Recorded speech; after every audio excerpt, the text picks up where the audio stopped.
मनन। पिछले कुछ हफ्तों से हम लोग परमेश्वर के लिखित वचन के बारे में मनन कर रहे हैं। तो हम पिछले हफ्ता भी इस बात को मनन किए थे। आपको याद होंगे कि पवित्र शास्त्र, परमेश्वर की वचन हम तक कैसे पहुंचा, उसके तीन विशेष तजुर्बे या माध्यम के बारे में हम मनन किए थे। क्या क्या है, याद होंगे ना? पहला,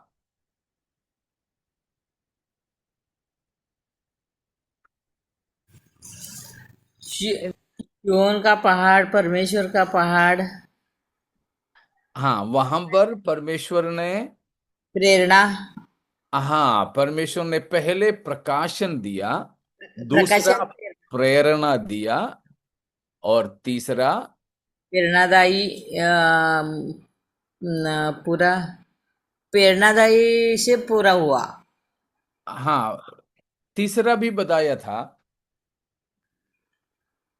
कि पे- परमेश्वर के वचन हम तक जो कागज में लिखा है वो समझना हमारे समझना चाहिए, समझाना। समझना चाहिए, परमेश्वर की वचन पूरा होने की समझना चाहिए।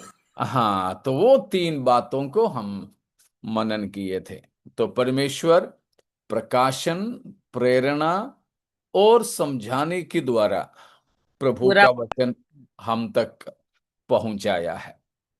तो उन बातों को मनन करने के बाद आज से हम लोग मनन करने के लिए चाहेंगे कि परमेश्वर की वचन या बाइबल परमेश्वर की वचन है करके हम कैसे जानेंगे, उसका सबूत क्या है। हम इन बातों को अब आज से कुछ दिन तक सीखने के लिए चाहेंगे। वो ये है कि proves that the Bible is the word of God. Bible परमेश्वर की वचन है, उसका सबूत क्या है, प्रमाण क्या है, हम इन बातों को देखने जा रहे हैं। अभी तक तो हमने देखा, हमने सीखा है कि बाइबल परमेश्वर का वचन है, लेकिन हमारे कहने से विश्वास करना कोई जरूरी नहीं, या पास्टर की कहने से बाइबल को परमेश्वर के वचन मानने की कोई जरूरत नहीं, या किसी किताब में छापने की वजह से, कोई प्रचार करने की वजह से जरूरी नहीं है हम बाइबल को परमेश्वर के वचन माने। इसीलिए अब हम उसकी सबूतों को, प्रमाणों को देखने के लिए चाह रहे हैं। तो उसमें हम देखेंगे हम क्यों विश्वास करते हैं कि बाइबल परमेश्वर का वचन है। हम उन बातों को देखने जा रहे हैं कि क्यों बाइबल परमेश्वर का वचन है। आप लोगों को कुछ, अगर मानो कोई आपसे पूछे, आपके मित्र, आपके परिवार के कुछ लोग जो बाइबल को मानते नहीं, यीशु मसीह को मानते नहीं, या आपके साथ में पढ़ने वाले, नौकरी करने वाले, आप जिनको सुसमाचार सुनाते हैं, वे, ऐसा कोई भी आपसे पूछें कि बाइबल परमेश्वर का वचन है, क्यों बाइबल की बातों को हम माने, ऐसे पूछें तो हम क्या जवाब देंगे? हो सकता है आपसे किसी ने अभी तक पूछे भी हो, या कभी आपके मन में भी कभी शक आया हो, अरे क्यों बाइबल को मानना यार, फिर भी हम किसी वजह से मान रहे हैं। मन मन में शक रहता है।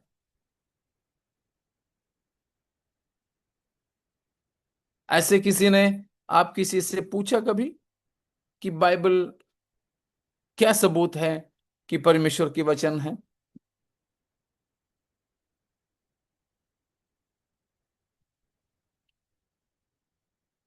नहीं पूछा किसी ने। ठीक है। तो आपके किसी के मन में ऐसा शक हुआ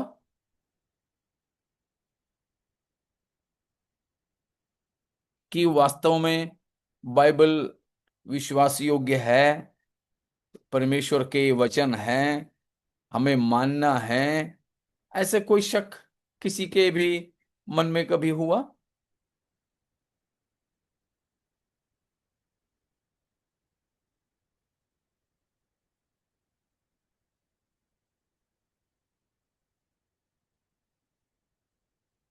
आप लोग सब हैं ना मेरे साथ में? मैं आप किसी को देख नहीं रहा हूं, फिर भी विश्वास करता हूं कि आप लोग सब हैं। जी पास्टर जी है। अच्छा। है। ठीक है, आइए, ठीक है। तो क्या हमारे किसी की मन में ऐसा शक आया कभी कि ये परमेश्वर की वचन है या नहीं? जरूरी नहीं कि ऐसे कोई शक आया हो, लेकिन हो सकता है किसी के मन में ऐसे आया हो। तो आप लोग इन दोनों के लिए चुप रहे, तो मैं ये मानने के लिए मजबूर हूं कि इस प्रकार आपको कभी किसी ने पूछा भी नहीं, और आपके मन के अंदर ऐसा सवाल आया भी नहीं। ठीक है। लेकिन कई लोगों ने मेरे से पूछा है, कई लोगों ने मेरे से पूछा है कि बाइबल की आधिकारिकता क्या है, क्यों बाइबल को हमें मानना है, उसका अधिकार क्या है।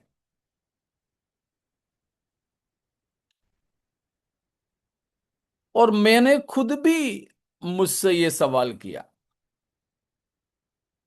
क्योंकि दुनिया में बहुत सारे ऐसी किताबें हैं, धर्म की शास्त्र है, धर्म शास्त्र मिलेगा दुनिया में, अलग अलग धर्म के। मसीहियों के पास भी बाइबल अलग अलग तरीके का है। विशेषकर हमारे बाइबल में कितने किताबें हैं? 66। 66। लेकिन कैथोलिक वालों के, रोमन कैथोलिक वालों के बाइबल में आपको करीब 73 किताबें मिलेंगी। उसको हम अपोक्रिफा बोलते हैं। वो जो ज्यादा किताबें हैं उनको हम अपोक्रिफा करके कहते हैं। हमें समय मिले और आप लोग इच्छुक हो तो उन बारे में भी हम सीखेंगे। तो उन किताबों को कैथोलिकों को छोड़ करके किसी भी मसीही समुदाय बाइबल का हिस्सा नहीं मानते हैं। ऐसे पढ़ते हैं, पढ़ने के लिए, जैसे किताबों को, वैसे किताबों को, अखबार को पढ़ते हैं, वैसे उन किताबों को भी पढ़ते जरूर हैं, पढ़ सकते हैं। लेकिन बाइबल के हिस्सा नहीं मानते हैं उन किताबों को, उन किताबों को। तो सवाल ये होता है कि इस तरह बहुत सारे किताब, धर्मशास्त्र दुनिया में हैं, अलग अलग धर्म के। हिंदुओं के लिए कई सारे शास्त्र की किताबें हैं, मुसलमानों के पास में कुरान है, उससे संबंधित और भी किताबें हैं, लेकिन मुख्य तौर पर कुरान है। और सिख धर्म में तो एक किताब को ही साहिब मानते हैं, ग्रंथ साहिब उनका शास्त्र है, उनके लिए सबसे खास वो है। तो इस तरह सारे धर्मों के पास में अपने अपने धर्म पुस्तिकाएं हैं, अपने अपने धर्म शास्त्र हैं। लेकिन इस बाइबल उन सारे शास्त्रों से अलग क्यों? उनमें भी अच्छी अच्छी बातें लिखे हैं, उन सारे किताबों में भी अच्छी अच्छी बातें लिखे हैं, मनुष्यों को अच्छी शिक्षा, नैतिक शिक्षा देने वाली किताबें हैं सब। उन किसी में भी हिंसा, अधार्मिकता, अन्याय, इस तरह की कोई बात नहीं लिखा। लेकिन बाइबल इससे अलग क्यों, ये मेरे अंदर हुआ सवाल है। मैं खुद से पूछता हूं, अभी भी, अभी मैं पास्टर हूं, उसके बावजूद भी मैं पूछता हूं अपने आप से। ऐसे नहीं कि हाँ किसी ने बोला आंख बंद करके विश्वास कर लिया, चल रहे हैं, नहीं। हम आलोचनात्मक, क्रिटिकली, आलोचनात्मक तरीके से बाइबल की आधिकारिकता को, उसकी प्रमाण को हम सीखने चाहते हैं।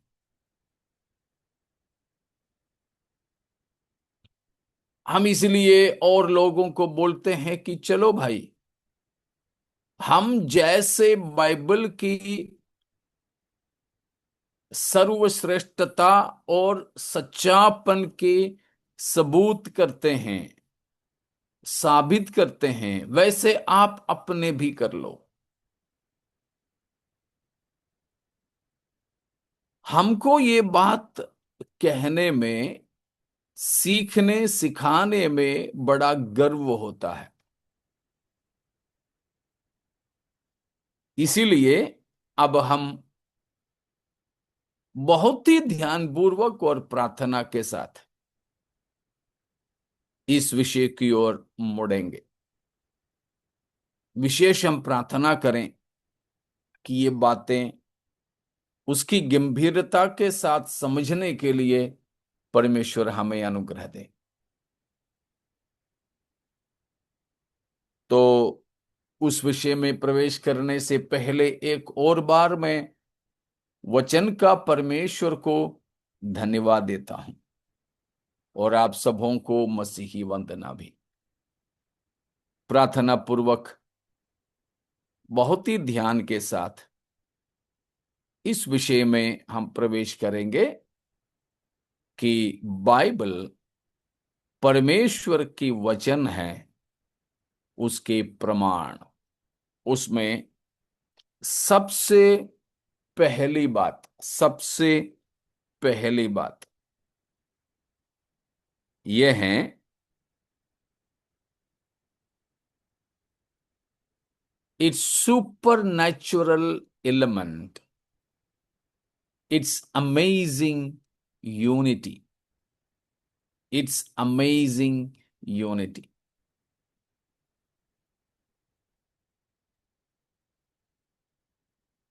बाइबल परमेश्वर का वचन है, उसका पहला प्रमाण बाइबल का अनोखा एकता, बाइबल की किताबों के अनोखी एकता। कुछ समझ में आया आप लोगों को एकता बोलने से, अमेजिंग यूनिटी बोलने से? जी हाँ। ठीक है। क्योंकि बाइबल की 40 पुस्तकों को परमेश्वर के नबी और भविष्यवक्ताओं ने अलग अलग समय में परमेश्वर की प्रेरणा से ही लिखा। जी हाँ। बिल्कुल। हमने अभी देखा है कि बाइबल की 66 किताबें हैं, लेकिन इन 66 किताबें आप पढ़ते समय एक दूसरे के साथ में जुड़ा हुआ, एक दूसरे का आपूर्ति करता हुआ आपको कभी लगा, नजर आया?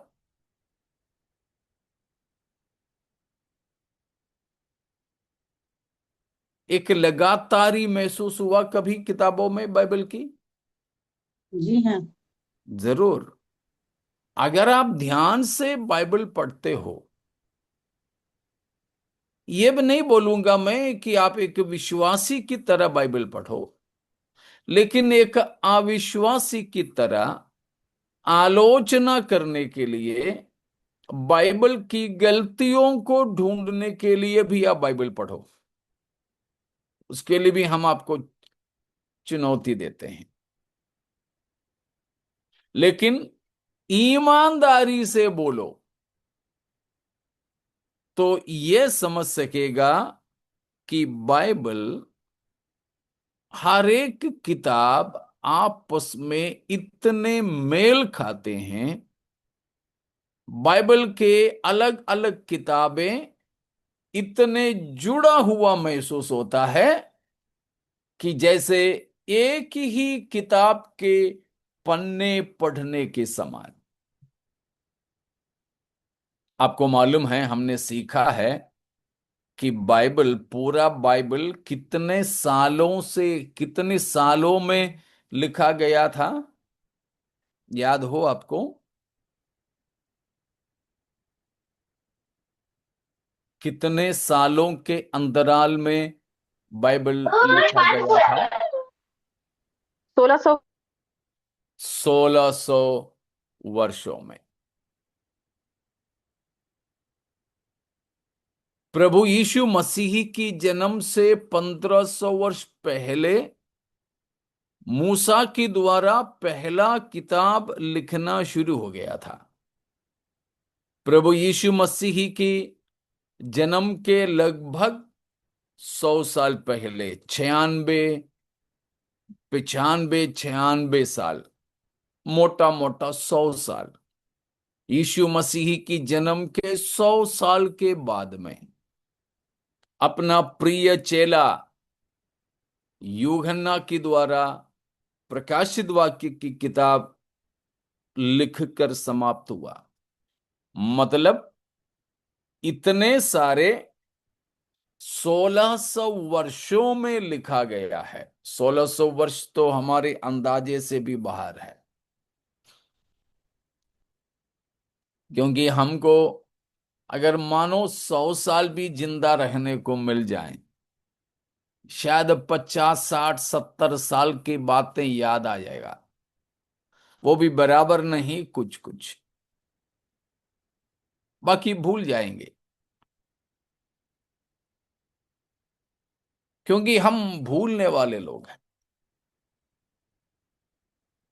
कुछ लोग तो ऐसे बातें कर रहे थे, बातें करते करते में क्या बात कर रहे थे भूल जाते हैं। फिर पूछने लग जाते, किसके बारे में बता रहा था, मैं क्या बोल रहा था?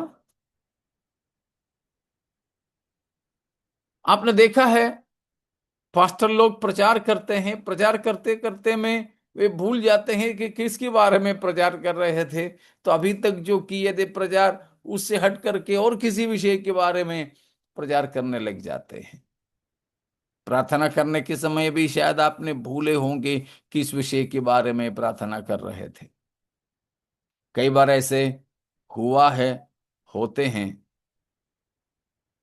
कि प्रार्थना के लिए कुछ बात बताते हैं, लेकिन प्रार्थना करने वाले वो भूल जाते हैं और किसी के बारे में प्रार्थना करते हैं।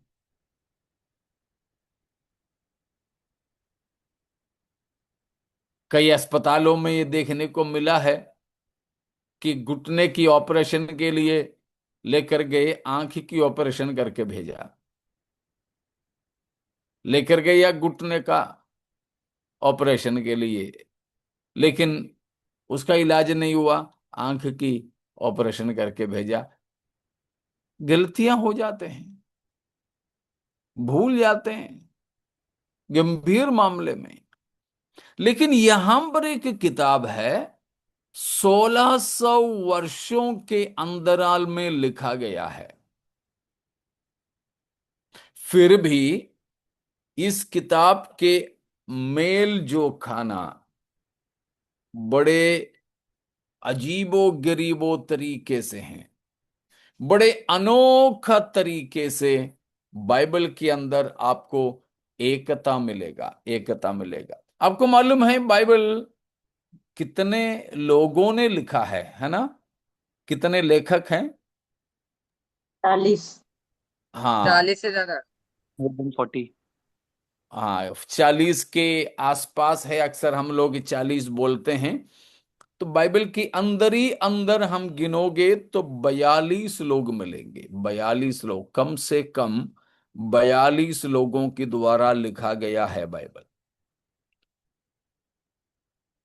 It's amazing unity in spite of 40 plus authors and 1600 plus years of writing from at least 3 continents।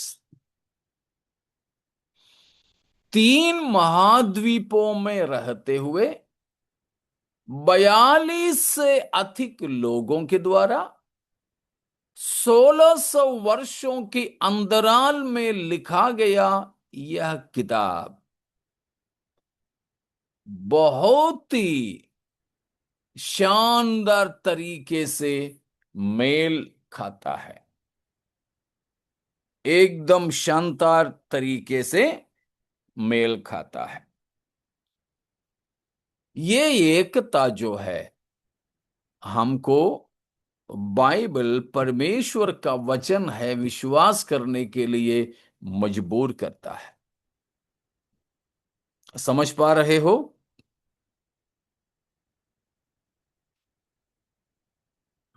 हाँ। समझने में कठिनाई तो नहीं है ना? नहीं। ठीक है। तो बाइबल की एकता, मैंने बोला ना, अगर एक ही विषय को दो लोग हमें बता दें, दोनों दो प्रकार में होंगे। दोनों दो प्रकार में होंगे। ये तो दो नहीं, 42 लोगों ने। कुछ दिन पहले मैंने एक टीचर का अनुभव को पढ़ा। एक न्यूज़पेपर अखबार है, उसमें ऐसे किसी टीचर लोगों के विशेष अनुभवों के बारे में लिखने के लिए पत्रकारों ने अनुमति दिया। तो ऐसा उनका कोई अनोखा अनुभव के बारे में उन्होंने लिखा।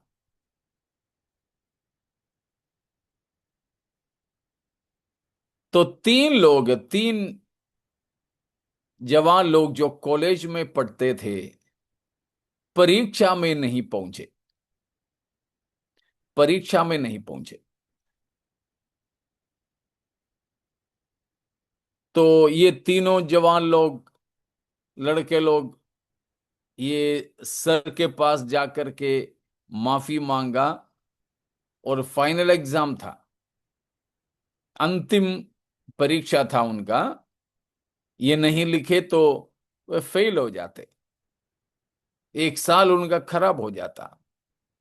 इसीलिए तीनों मिलकर के सर के पास गए, बोले कि सर हम लोग आ रहे थे, माफ करना, हमको मौका देना लिखने के लिए। सर से पूछताछ किया तो इन लड़कों ने बोला कि सर हम लोग अपने कार से आ रहे थे, तो आते आते में हमारे कार पंचर हो गया। फिर पंचर वाले नहीं मिले, बहुत दूर तक ले जाना पड़ा, वो सब कहानी सुनाया। इसीलिए हमको प्लीज दोबारा लिखने की अनुमति दें। तो सर ने बोला ठीक है। सर ने कहा ये तीनों लोगों को 3 कमरे में ले जा करके पूछा, कार का कौन सा टायर पंचर हो गया था? आगे वाला, पीछे वाला, दाएं वाला, बाएं वाला, कौन सा? अब ये तीनों अलग अलग से हैं तो मालूम नहीं सामने वाला ने क्या बोला है, लेकिन इनको तो बोलना ही पड़ेगा कुछ। तीनों ने को जवाब दिया, लेकिन तीनों का जवाब में 3 टायर पंचर हो गए। एक ने बोला आगे वाला था, दूसरा ने वाला बोला कि पीछे वाला था, एक ने बोला बाएं वाला था, अगला ने बोला नहीं दाएं तरफ वाला था। कोई पंचर नहीं हुआ। ये लोग तो ऐसे किसी कारण से लेट हो गए। देखा, एक ही विषय के बारे में 3 लोगों से पूछा गया तो 3 जवाब मिला। 3 जवाब मिला। कभी कभी पापा मम्मी लोग घर पे भी ऐसे करते हैं, बच्चों से अलग अलग पूछते हैं। और कभी ऐसे होते हैं कि अलग अलग समय में पूछते हैं। एक ही जन से भी अलग अलग समय में पूछोगे तो शायद अलग अलग जवाब मिलेगा।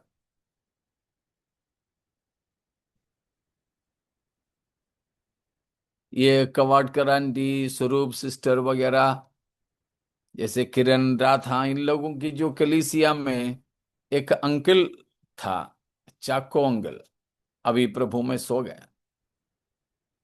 एक बार उन्होंने मेरे को बोला कि पास्टर, मुझे बिल्कुल भी याद नहीं रहता है, बहुत भुलक्कड़ आदमी हूं मैं।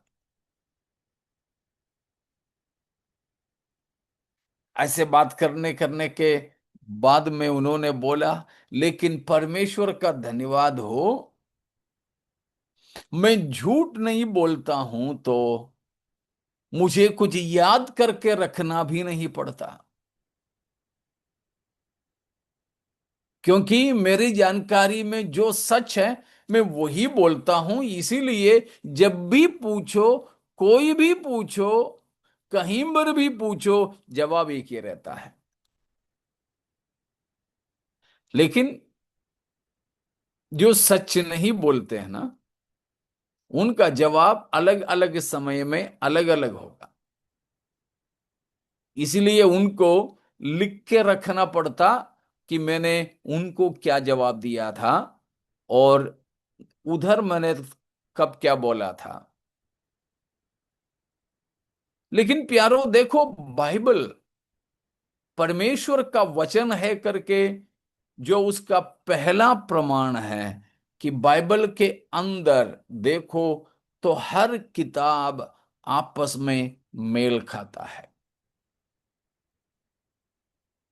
एक छोटा सा सबूत है, हम लोग प्रचार करते समय पास्टर बस एक ही वचन पढ़वाता है और बोलता है, और उसके अलावा 66 किताबों से बाकी 65 किताबों को बताएगा ही नहीं। या इसमें से पढ़ा हुआ वचन की सबूत में और वो किताब से, ये किताब से सब मिला मिला करके बोलते हैं। कैसे हैं आपका पास्टर, कैसे करता है?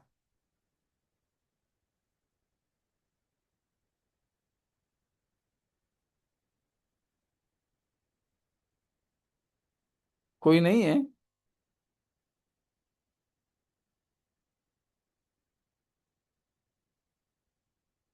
प्रचार करते समय आपके पास्टर लोग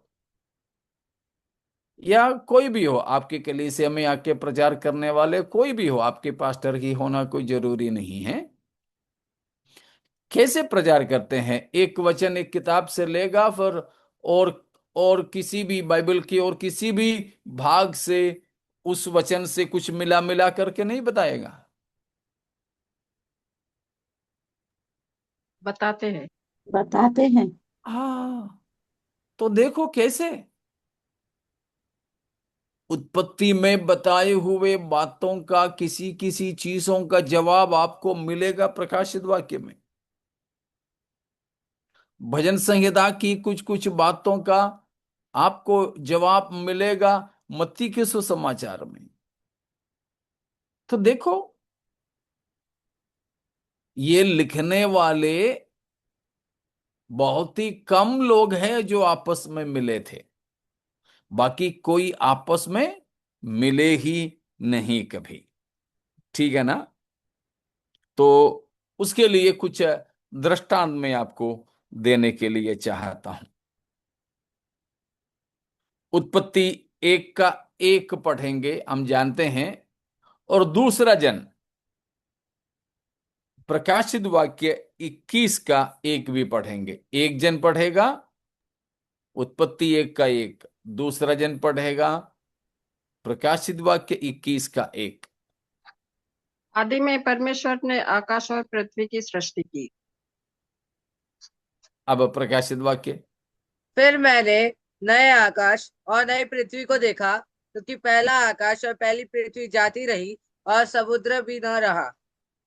देखा, उत्पत्ति एक का एक से मेल खाता है सीधे आखिरी किताब 1600 वर्ष के बाद लिखा गया प्रकाशित वाक्य में, आकाश और पृथ्वी की सृष्टि के बारे में। उसी तरह एक का आ, या 27 और 28, उत्पत्ति एक का 27 और 28 एक जन पढ़ोगे, और प्रकाशित वाक्य 21 का 9 दूसरा जन पढ़ेगा। तब परमेश्वर ने अपने स्वरूप में मनुष्य को रचा, अपने ही स्वरूप में परमेश्वर ने मनुष्य की रचना की, नर और नारी के रूप में उसने मनुष्यों की सृष्टि की। परमेश्वर ने उनको आशीष दी और उनसे कहा, फूलो फलो और पृथ्वी में भर जाओ और उसको अपने वश में कर लो, और समुद्र की मछलियों तथा आकाश के पक्षियों और पृथ्वी पर रेंगने वाले सब जंतुओं पर अधिकार रखो। हाँ, प्रकाशित वाक्य में से वे जिन 7 स्वर्गदूतों के पास 7 अंतिम विपत्तियों से भरे हुए 7 कटोरे थे, उनमें से एक मेरे पास आया और मेरे 21 का साथ। 21 का 9 है क्या? हाँ।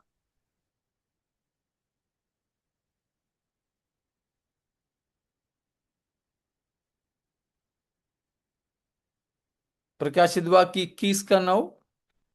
हाँ। हाँ, पढ़ो। फिर जिन 7 स्वर्गदूतों के पास 7 अंतिम विपत्तियों से भरे हुए 7 कटोरे थे, उनमें से एक मेरे पास आया और मेरे साथ बातें करके कहा, इधर आ, मैं तुझे दुल्हन अर्थात मेमने की पत्नी दिखाऊंगा। मनुष्य की सृष्टि उत्पत्ति में, और प्रकाशित वाक्य में किसको? मेमने की पत्नी। कौन है मेमने की पत्नी?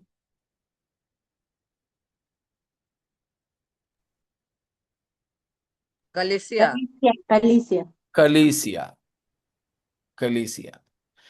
देखो, सृष्टि का कार्य कैसे मेल खाता है। उत्पत्ति एक का 10,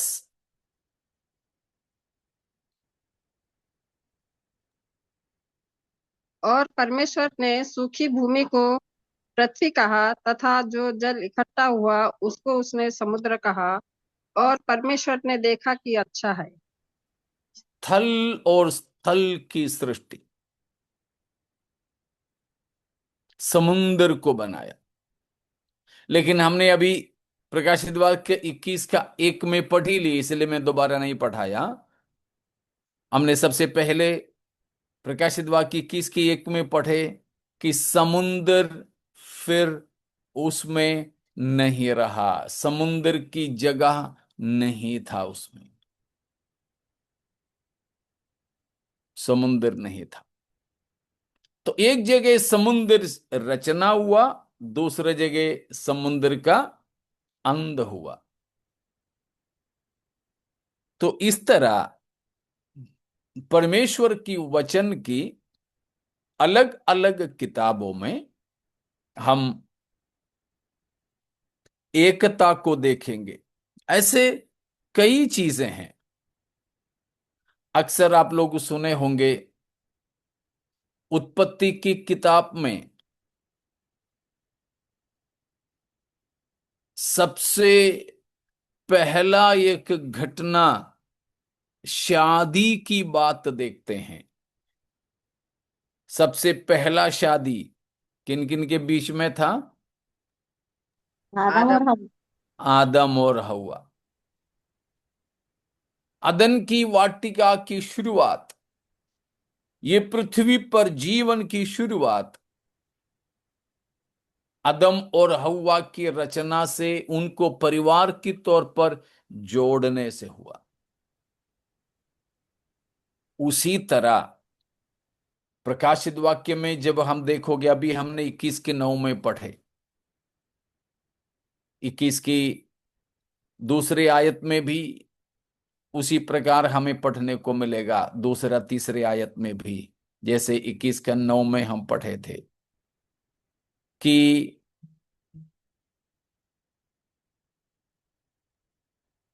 नई आकाश और नई पृथ्वी, नई यरूशलेम। उधर भी शुरुआत में हम क्या देखते हैं? मेमने की शादी, मेमने की विवाह कलीसिया के साथ। आपने इसलिए शादियों में तो पास्टर लोग बोलते हुए जरूर सुने होंगे, बाइबल ऐसा एक किताब है, एक शादी के साथ शुरू होता है और उसका अंत भी एक शादी के साथ है। मतलब बाइबल की शुरुआत में भी, अंत में भी हम क्या देखते हैं? शादी, शादी। उत्पत्ति की किताब में हम पाप की शुरुआत देखते हैं, पाप की शुरुआत। लेकिन अंतिम किताब प्रकाशित वाक्य में हम पाप का अंत को देखते हैं, पाप का अंत।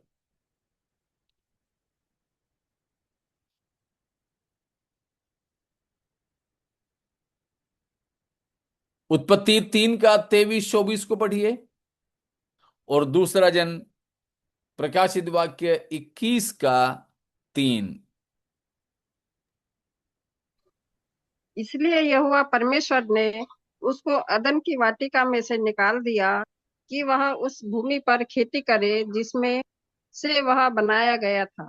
इसलिए आदम को उसने निकाल दिया और जीवन के वृक्ष के मार्ग का पहरा देने के लिए अदन की वाटिका के पूर्व की ओर करूबों को और चारों ओर घूमने वाली अग्निमय तलवार को भी नियुक्त कर दिया। यहां हमने पाया है कि अदम और हव्वा ने पाप किया, अदन की वाटिका से और परमेश्वर की उपस्थिति से उनको बाहर कर दिया, निकाल दिया। अब प्रकाशित वाक्य में से 21 का 3। फिर मैंने सिंहासन में से किसी को ऊंचे शब्द से यह कहते हुए सुना कि देख, परमेश्वर का डेरा मनुष्यों के बीच में है। वह उनके साथ डेरा करेगा और वे उसके लोग होंगे, और परमेश्वर आप उनके साथ रहेगा और उनका परमेश्वर होगा। हालेलुया। अदन से मनुष्य को निकाल दिया, परमेश्वर की उपस्थिति में न रहने देकर। लेकिन देखो प्रकाशित वाक्य में बोला कि परमेश्वर के डेरा मनुष्यों के साथ, वो उनके साथ रहेगा, उनके बीच में रहेगा। देखा, प्रेज गॉड। परमेश्वर के सामने से मनुष्य को निकाल दिया। लेकिन वो उत्पत्ति में है, लेकिन प्रकाशित वाक्य में जब आते हैं तो जो जो उत्पत्ति में खोया वो प्रकाशित वाक्य में पाया। हम्म। उत्पत्ति में मनुष्य ने पाप के कारण जो जो खो डाला, वो तमाम बातें, ठीक है ना, वो तमाम बातें प्रभु यीशु मसीह के द्वारा हमें वापस मिलने के बारे में प्रकाशित वाक्य के अंदर लिखा है। Praise God. समझ में आ रहा ना? जी आ रहा है। ठीक है। तो बाइबल परमेश्वर की वचन है, उसका पहला प्रमाण है बाइबल की किताबों में आपसी मेल मिलाप या बाइबल की एकता। बाइबल की एकता अनोखी बात है, अनोखी बात।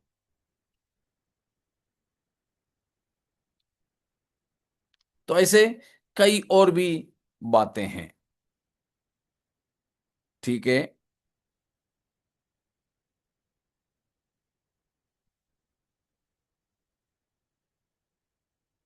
तो ऐसे कई चीजें हैं। उत्पत्ति के अंदर हम देखते हैं कि परमेश्वर का श्राप पृथ्वी पर आता है। उत्पत्ति 3 का 10 से पढ़ लीजिए या 9 से ही पढ़ लीजिए। तब यहोवा परमेश्वर ने पुकार कर आदम से पूछा, तू कहाँ है? उसने कहा, मैं तेरा शब्द बारी में सुनकर डर गया, क्योंकि मैं नंगा था, इसलिए छिप गया। उसने कहा, किसने तुझे बताया कि तू नंगा है? जिस वृक्ष का फल खाने को मैंने तुझे तुझे मना किया था, क्या तूने उसका फल खाया है? आदम ने कहा, जिस स्त्री को तूने मेरे संग रहने को दिया है, उसी ने उस वृक्ष का फल मुझे दिया और मैंने खाया। हाँ, आगे। तब यहोवा परमेश्वर ने स्त्री से कहा, तूने यह क्या किया है? स्त्री ने कहा, सर्प ने मुझे बहका दिया, तब मैंने खाया। हम्म। तब तब यहोवा परमेश्वर ने सर्प से कहा, तूने जो यह किया है, इसलिए तू सब घरेलू पशुओं और सब बदैले पशुओं से अधिक शापित है। तू पेट के बल चला करेगा और जीवन भर मिट्टी चाटता रहेगा। और मैं तेरे और इस स्त्री के बीच में और तेरे वंश और इसके वंश के बीच में बैर उत्पन्न करूंगा। वह तेरे सिर को कुचल डालेगा और तू उसकी एड़ी को डसेगा। तो वहां से लेकर के हम देख रहे हैं परमेश्वर इंसान के पाप के कारण 5 प्रकार के श्राप देता है। मनुष्य पर यानी पुरुष पर, स्त्री के ऊपर, पृथ्वी पर और शैतान और साम के ऊपर। 5 फोल्ड कर्स, वो है 9 से लेकर के आयतों में हम जो पढ़ते हैं। लेकिन जब हम प्रकाशित वाक्य 21 में आ जाते हैं कि वहां से उसका तीसरा वचन हमने पढ़े थे, और उसकी चौथा पद से आगे जब हम पढ़ते हैं, वहां हमें देखने को मिलता है कि पाप की वजह से जो भी श्राप, मृत्यु, दर्द, आंसू, पसीना, ये सब आया, लेकिन यहां वो सब कुछ प्रभु हटा रहे हैं। दूसरा कोई 21 की 4 से पढ़िए। और वह उनकी आंखों से सब आंसू पोंछ डालेगा, और इसके बाद मृत्यु न रहेगी, और न शोक, न विलाप, न पीड़ा रहेगी। पहली बातें जाते रही। हाँ, उसकी 5 भी। और जो सिंहासन पर बैठा था उसने कहा, मैं सब कुछ नया कर देता हूँ। फिर उसने कहा, लिख ले, क्योंकि ये वचन विश्वास योग्य और सत्य है। तो देखो, उत्पत्ति में जो बात पाप की परिणाम स्वरूप मनुष्य पर, पृथ्वी पर सब फैला, वो सब कुछ यहां हटा दिए जा रहे हैं। सब कुछ 21 और 22 आयतों में, अध्यायों में हम उन्हीं बातों को देखते हैं। ठीक है, तो इसकी एकता आपको समझ में आ रहा ना? उत्पत्ति 3 का 15 पढ़िए। दूसरा जन गलातियों 4 का 4 भी।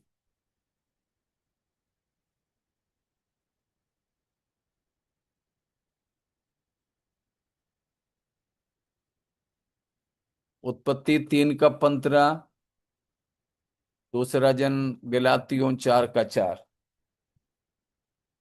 और तेरे इस और मैं तेरे और इस स्त्री के बीच में और तेरे वंश और इसके वंश के बीच में बैर उत्पन्न करूंगा। वह तेरे सिर को कुचल डालेगा और तू उसकी एड़ी को डसेगा।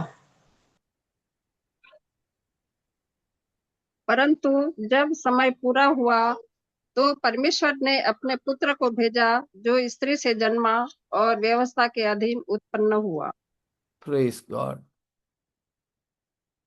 जो श्राप देने के बीच में परमेश्वर ने स्त्री से और सांप से होकर के कहा, मैं तेरे और स्त्री के वंश के बीच में बैर उत्पन्न करूंगा।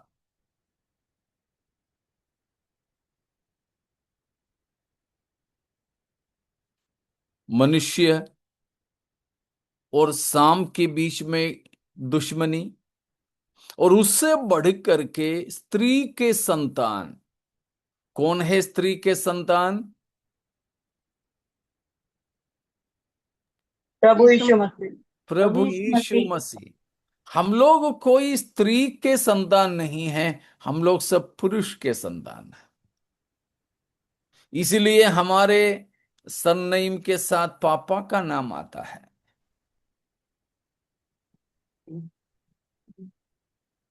पत्नी, लड़की शादी करने के बाद में उसके भी नाम बदल जाती है।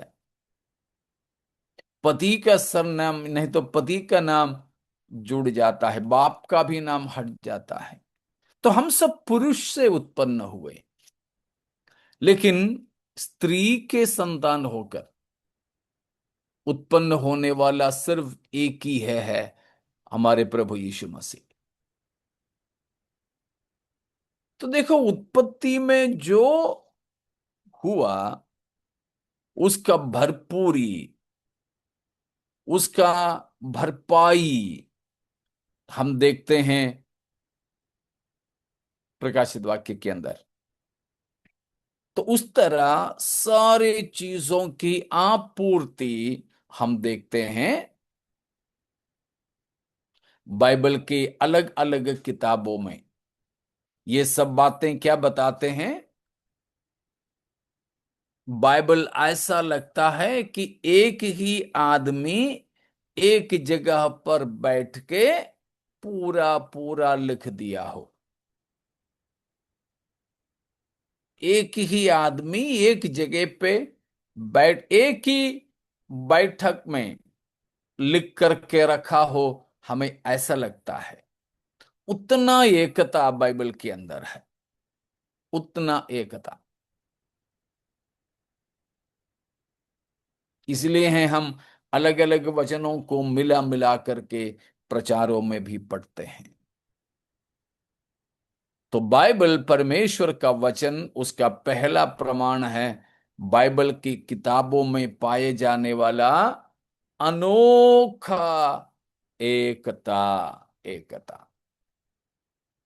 इतने में कुछ सवाल है तो आप पूछ सकते हैं, समझ में नहीं आया हो तो।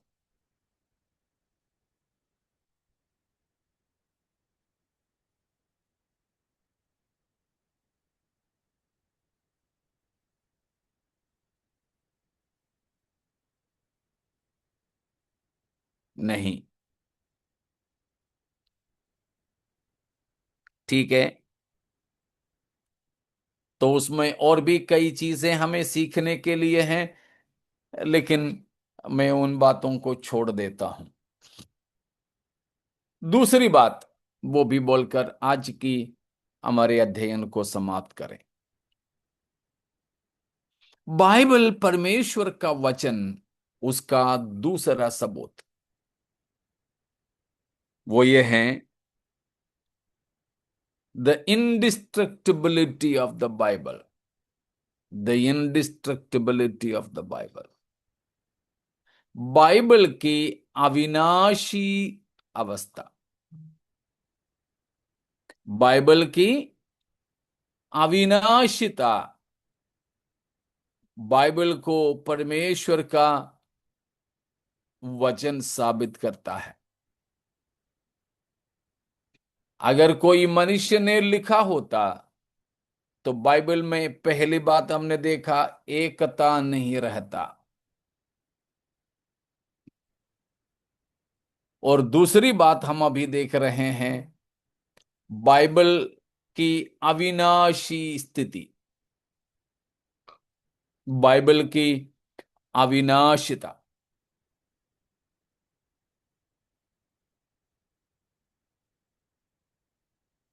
क्योंकि अपने बाइबल की जैसा विरोधों की सामना किया हुआ दूसरा कोई किताब दुनिया में नहीं है।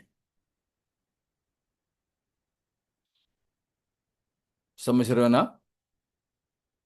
बाइबल के उतना विरोधों की सामना किया हुआ दूसरा कोई किताब दुनिया में नहीं है। फिर भी बाइबल अभी भी वर्तमान है। बाइबल अभी भी है। उसको नाश करने के लिए बहुत से लोगों ने कोशिश किए थे। बहुत से लोगों ने कोशिश किया,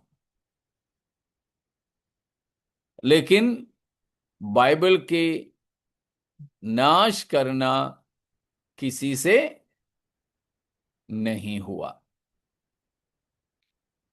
तो बाइबल अविनाशी है, या बाइबल की परमेश्वर का वचन होने का प्रमाण है। Praise God. मैं आपको इससे पहले भी बताया था, आ, बाइबल के अंदर ही अंदर से एक सबूत मैं देता हूं, उसके बाद बाहर वाला दूंगा। यिर्मयाह नबी की पुस्तक 36 अध्याय।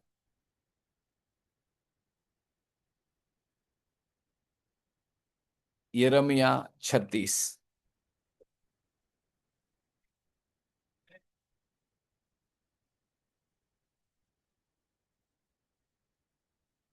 यहां पर यिर्मयाह की नबूवत का पहला प्रति यहूदा के राजा यहोयाकीम काट काट काट कर सिगड़ी में डाल के जला दिया। 36 का पहला वचन को पढ़िए। फिर योशिया फिर योशिय्याह के पुत्र यहूदा के राजा यहोयाकीम के राज्य के चौथे वर्ष में यहोवा की ओर से यह वचन यिर्मयाह के पास पहुंचा। हाँ, तो यहोयाकीम, यहूदा के राजा यहोयाकीम के समय में यिर्मयाह के पास परमेश्वर की वचन पहुंचा। और अब उसकी चौथा वचन 4। अतः यिर्मयाह ने नेरिय्याह के पुत्र बारूक को बुलाया, और बारूक ने यहोवा के सब वचन जो उसने यिर्मयाह से कहे थे उसके मुख से सुनकर पुस्तक में लिख दिए। तो यिर्मयाह ने प्रभु से पाया सारे वचन को पुस्तक में लिख दिया। अब सीधे चलिए उसकी 23वीं वचन में, 23 में। जब यहूदी 3-4 पृष्ठ पढ़ चुका, तब राजा ने उसे चाकू से काटा और जो आग अंगीठी में थी उसमें फेंक दिया। इस प्रकार अंगीठी की आग में पूरी पुस्तक जलकर भस्म हो गई। यिर्मयाह नबी की किताब का सबसे पहला कॉपी, यिर्मयाह नबूवत की सबसे पहला ओरिजिनल स्क्रिप्ट, जो यिर्मयाह ने ताजा ताजा लिखा हुआ चर्म लिखित बातें राजा के सामने पढ़कर सुनाया, तो राजा को आया गुस्सा।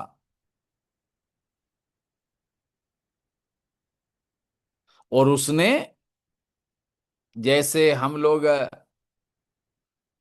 पत्ता गोभी को काटते हैं, या लोग दुकानों में ये जो तंबाकू को टुकड़े टुकड़े चूर चूर करते हैं, वैसे चमड़े में लिखा हुआ था। हमारे जैसे कागज नहीं था उस समय, तो वो चमड़े का पूरा पूरा काट काट करके, ठंड की मौसम था, सिगड़ी जल रही थी, सिगड़ी में डालकर भस्म कर दिया। उसने क्या सोचा? उसने क्या सोचा? और सब खत्म ही हो गया। खत्म हो गया। अब समझ गए। अब यिर्मयाह की किताब कोई नहीं पढ़ेगा, यही था। लेकिन क्या सच निकला? नहीं। Praise God.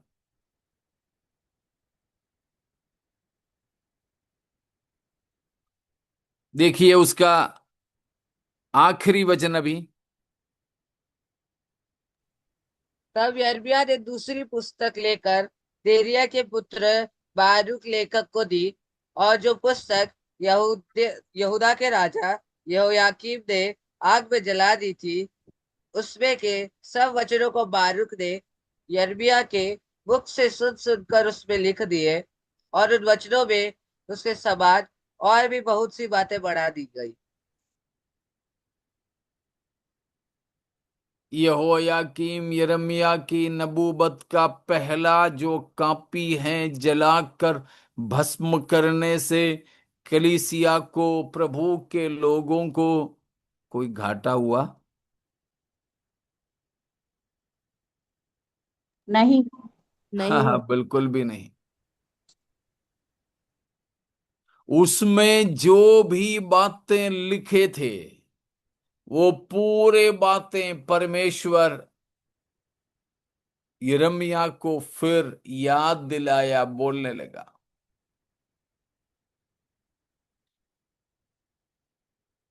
और यिर्मयाह ने अपना सचिव बारूक को बता के दिया, सब कुछ दोबारा लिख दिया। और लिखा है उस तरह और भी कई वचन परमेश्वर ने यिर्मयाह के द्वारा लिखा, वो आज भी हमारे पास है। हमारे पास की यिर्मयाह की नबूवत परमेश्वर ने उस प्रकार दिया हुआ है। समझ में आ रहा है ना? बाइबल को नाश करने के लिए लोगों ने सोचा, लेकिन आज तक नहीं हुआ। होगा कभी बाइबल को नाश करना? नहीं होगा। कभी नहीं नहीं। होगा। बिल्कुल भी नहीं, बिल्कुल भी नहीं। क्योंकि ये किताब मनुष्य का होता तो लड़ने के लिए मनुष्य चला जाते,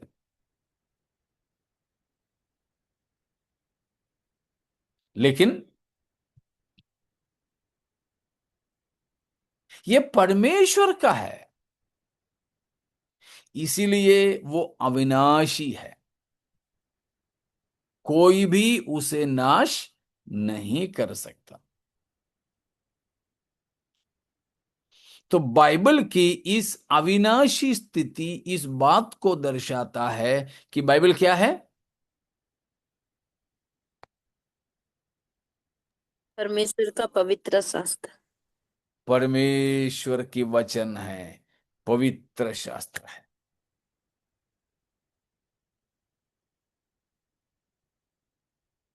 और भी है, एक आध बात और बोल करके मैं समाप्त करूं। यह हम पाते हैं, अभी हमने देखा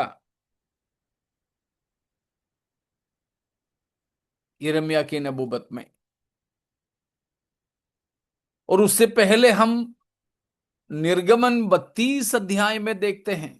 निर्गमन 32 अध्याय में वहां है, मूसा पहली बार अपने परमेश्वर ने उन्हें दिए हुए 2 पत्थर की पट्टियों को लेकर आया है। मूसा 40 दिन के उपवास और प्रार्थना के बाद में परमेश्वर ने उसे दिया हुआ 2 पत्थर की पट्टियों को लेकर आए हैं, जिस पे परमेश्वर ने अपनी उंगलियों से लिखा था। लेकिन क्या हुआ, पहाड़ पर से नीचे आते समय मूसा को रिस दिलाने वाली कुछ बातों को देखा। उसने हाथ से पत्थर की पट्टियों को नीचे डाल के चूर कर दिया।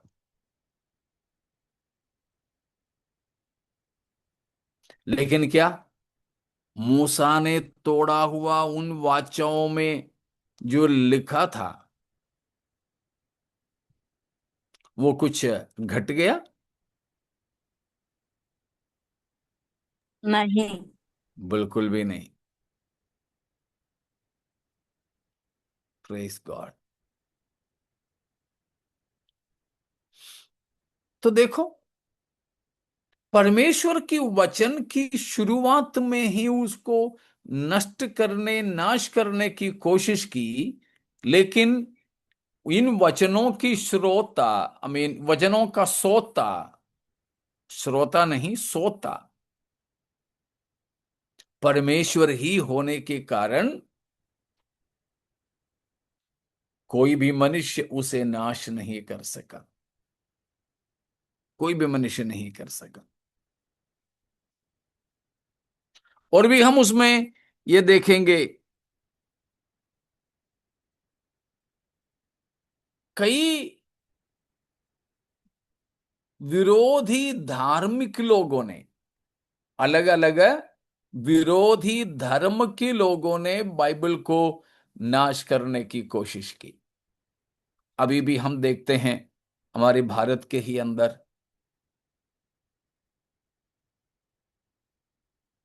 कि जब किसी प्रभु के लोगों को गिरफ्तार करते हैं तो उनका घर पूरा छानबीन करते हैं, रेड मारते हैं, और उसमें कहीं बाइबल वगैरह मिला तो वो बड़ा गुनाह के तौर पर होता है।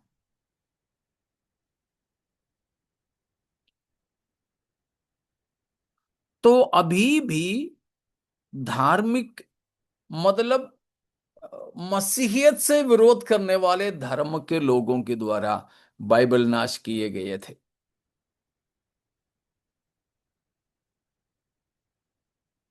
हमें मालूम है साधु सुंदर सिंह, साधु तो बाद में बने सुंदर सिंह, स्कूल में पढ़ते समय, अंग्रेजों की जमाना है, बाइबल दिया, लेकिन उन्होंने और दोस्तों को भी बाइबलों को इकट्ठा करके एक साथ जला डाला।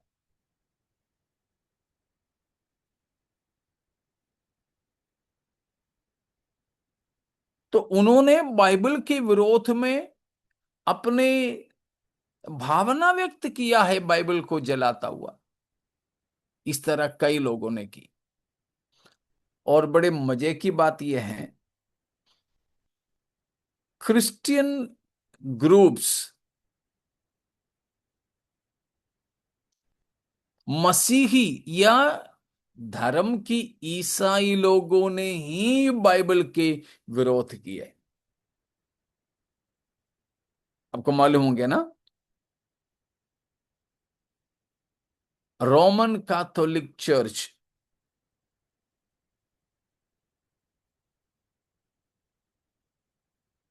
ठीक है, रोमन कैथोलिक चर्च, उन्होंने बाइबल को और बाइबल हमारे भाषाओं में अनुवाद करने वालों को भी बड़े भयंकर तरीके से खत्म किया, मार डाला। एक आधा लोगों के नाम मैं आपके सामने रखता हूं, जैसे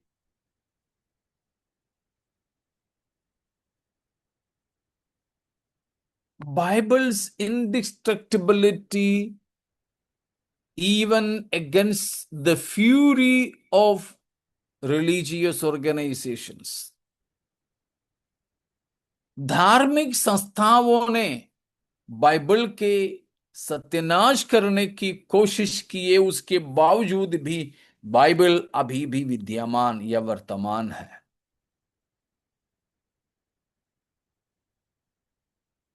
तो उसमें एक मुख्य धार्मिक झुंड जो बाइबल को नाश करने की कोशिश किए थे, वो रोमन कैथोलिक चर्च थे। Roman Catholic church, Roman Catholic church.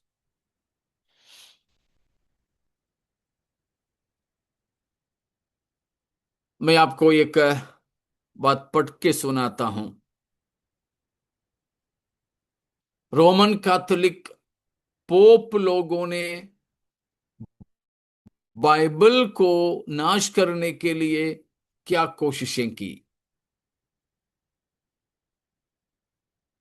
उनका एक लेख का एक छोटा सा हिस्सा मैं पढ़ के सुनाता हूं। Almost without exception, the early popes opposed the reading and translating of the Bible। ज्यादातर पोप लोग, पोप को तो आप जानते होंगे ना, पोप कौन है? पोप कौन नहीं, ठीक है, पोप कौन है?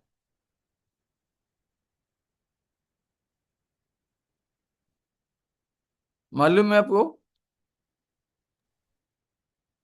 हाँ, तो बोलो ना, कौन है?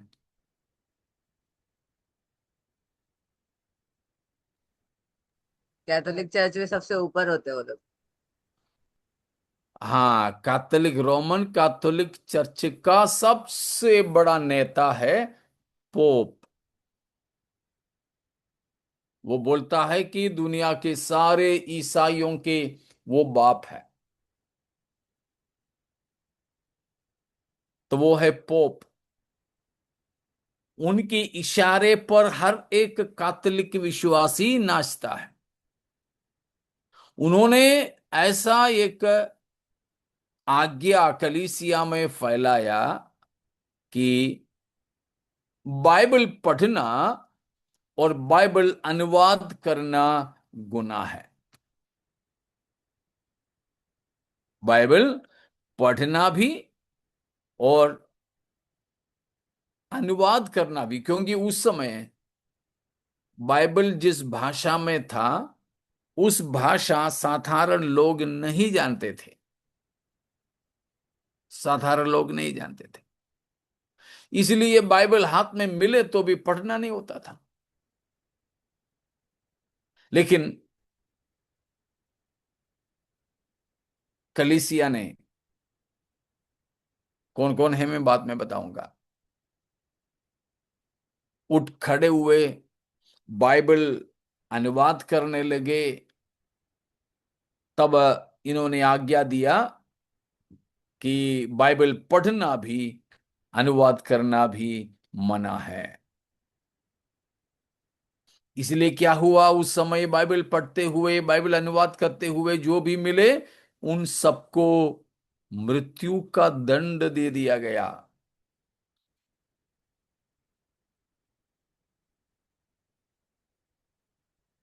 ठीक है,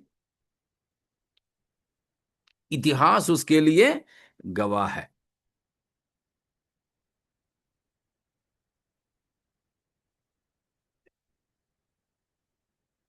1199 में, इन 1199, 1199 में, उस समय का पोप का नाम है पोप इन्नसेंट तृतीय।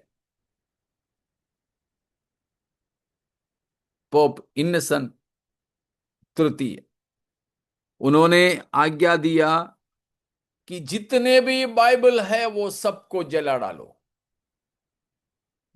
सोचना कोई गैर मसीह व्यक्ति नहीं, पूरा बाइबल को जला डालने की आदेश दिया।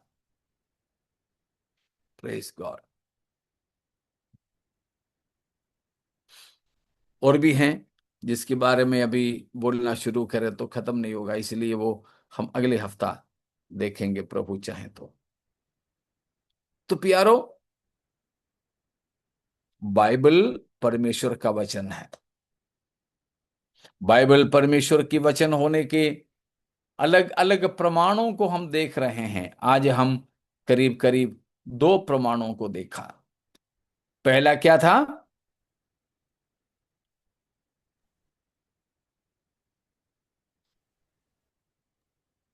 बाइबल की अनोखी एकता। एकता। हाँ, बाइबल की एकता, अनोखी एकता। अनोखी एकता। और दूसरा, बाइबल की अविनाशी अवस्था। बाइबल की अविनाशिता। प्यारों, ऐसा एक बहुत बड़ा तोहफा है खुदा ने हमें दिया सौंपा है। है। एक ऐसा बड़ा तोहफा जो बाकी सब देख करके डर जाए।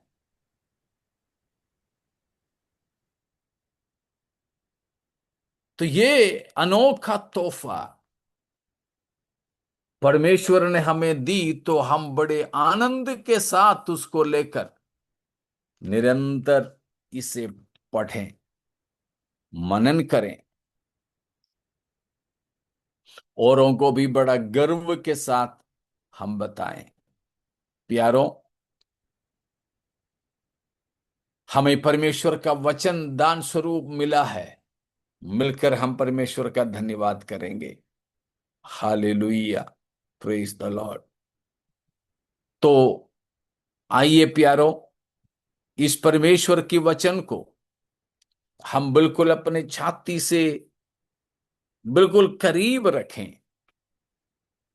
प्रभु यीशु मसीह की आगमन के लिए इस वचन के लिखित बातों को मानते जाएं, और उसके लिए परमेश्वर इन वचनों के द्वारा हम सबों को आशीषित करें।